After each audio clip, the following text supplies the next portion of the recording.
Hello viewers, medicine হেল্পিডি চ্যানেলের পক্ষ থেকে আপনাদের সবাইকে স্বাগতম জানাচ্ছি আরও একটি নতুন ভিডিওতে। ভিউয়ার্স, আজকে আমরা যেই ওষুধটি নিয়ে আলোচনা করব সেটির নাম হচ্ছে ফ্লুস্টার ক্যাপসুল। মেডিসিনটি নিয়ে বিস্তারিত আলোচনা করব, এর ব্যবহার, পার্শ্ব প্রতিক্রিয়া, সতর্কতা, এছাড়া এই ওষুধটি কারা সেবন করতে পারবেন, কারা সেবন করতে পারবেন না, এই ওষুধটির কোনো পার্শ্ব প্রতিক্রিয়া আছে কিনা এবং এই ওষুধটির বাজার মূল্য সহ বিস্তারিত আলোচনা করা হবে আজকের এই ভিডিওটিতে।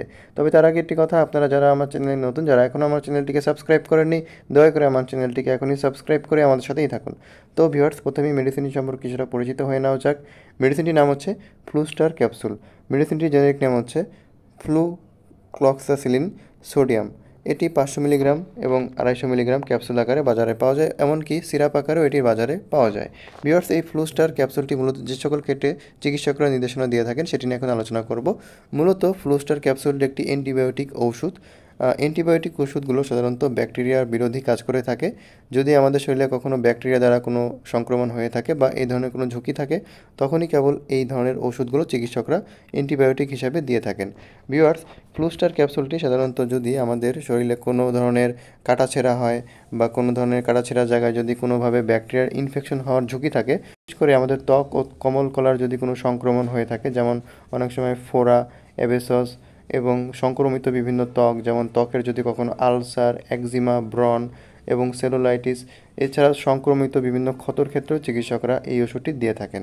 ভিউয়ার্স, এছাড়াও এই ওষুধটি কিন্তু অন্যান্য ক্ষেত্রেও এটি কাজ করে থাকে, যেমন যদি কখনো শ্বাসনালীর সংক্রমণ হয়, নিউমোনিয়া, লাং অ্যাবেসস, তারপরে সাইনোসাইটিস, ফ্যারিনজাইটিস, টনসিলাইটিস ইত্যাদির ক্ষেত্রেও কিন্তু চিকিৎসকরা চাইলে এই ফ্লুস্টার ট্যাবলেটটি দিতে পারেন।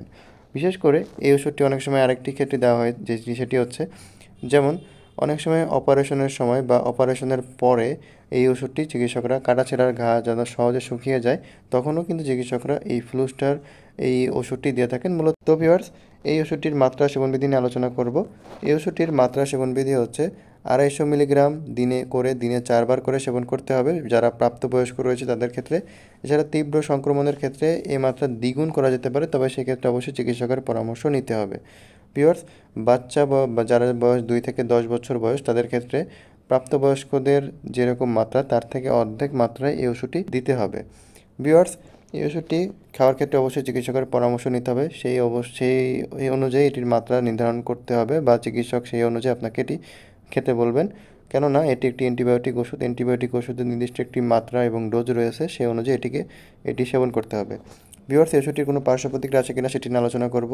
সাধারণত এই ওষুধটির কিছু পার্শ্ব প্রতিক্রিয়া দেখা দেয়, সেটি হচ্ছে এটি খেলে বমি বমি ভাব হতে পারে বা বমি হতে পারে, ডায়রিয়া, বদহজম এবং অন্যান্য পরিপাকতন্ত্রীয় সমস্যা দেখা দিতে পারে। ভিউয়ার্স, গর্ভাবস্থা এবং স্তন্যদানকালে এটি খাওয়া যাবে কিনা সেটি নিয়ে এখন আলোচনা করব। এই ওষুধটি গর্ভাবস্থা এবং স্তন্যদানকালে খাওয়ার আগে অবশ্যই চিকিৎসকের পরামর্শ অনুযায়ী এটি সেবন করতে হবে। যদি চিকিৎসক আপনার জন্য এটি নিরাপদ মনে করেন তখনই এটি সেবন করা যেতে পারে। ভিউয়ার্স, সবশেষে আমরা এই ওষুধটির বাজার মূল্য জানিয়ে দিব। ফ্লুস্টার ক্যাপসুলের প্রতি ইউনিট বাজার মূল্য 500 মিলিগ্রামের 10 টাকা এবং 250 মিলিগ্রাম ক্যাপসুলের বাজার মূল্য হচ্ছে 5 টাকা 50 পয়সা। তো ভিউয়ার্স, এই ছিল এই ওষুধটি সম্পর্কে বিস্তারিত। যদি ভিডিওটি ভালো লেগে থাকে তাহলে ভিডিওটিতে লাইক করবেন এবং আমাদের চ্যানেলটিকে সাবস্ক্রাইব করে আমাদের সাথেই থাকবেন। ধন্যবাদ।